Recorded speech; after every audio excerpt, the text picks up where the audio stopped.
હિમાચલ પ્રદેશની મંડી લોકસભા બેઠક પરથી ભાજપ ઉમેદવાર કંગના રનૌતના કાફલા પર પથ્થરમારો થયા બાદ રાજ્યનું રાજકારણ ભડકે બળ્યું છે। આ મુદ્દે ભાજપે કોંગ્રેસ વિરુદ્ધ ચૂંટણી પંચમાં ફરિયાદ નોંધાવી છે। આ ઉપરાંત કંગનાએ પણ કોંગ્રેસ પર ગંભીર આક્ષેપ કર્યા છે। બીજી તરફ કોંગ્રેસના ઉમેદવાર વિક્રમાદિત્ય સિંહે કંગનાને લઈને વિવાદાસ્પદ નિવેદન કર્યું છે। તેમણે સોમવારે એક ચૂંટણી રેલીમાં કંગના જે મંદિરોમાં જઈ રહી છે તેની સફાઈ કરવામાં આવશે તેવું નિવેદન આપ્યું। આ સાથે કંગના રનૌતને સોમવારે લાહોલ સ્પીતિના કાઝામાં સ્થાનિક લોકોને કોંગ્રેસના કાર્યકરો દ્વારા કાળા ઝંડા બતાવવામાં આવ્યા। ત્યારબાદ ભાજપે આક્ષેપ કર્યો હતો કે તેમના કાફલા પર પથ્થરમારો કરાયો કે જેથી હિમાચલ પ્રદેશ ભાજપે કોંગ્રેસ વિરુદ્ધ ચૂંટણી પંચ સમક્ષ ફરિયાદ નોંધાવી હતી।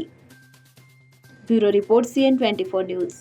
હવે જુઓ દેશ દુનિયાની તમામ ખબરો તમારી આંગળીના ટેરવે। ઉઠાવો મોબાઈલ અને Google Play Store પરથી ડાઉનલોડ કરો અમારી CN24 ન્યૂઝ મોબાઈલ એપ।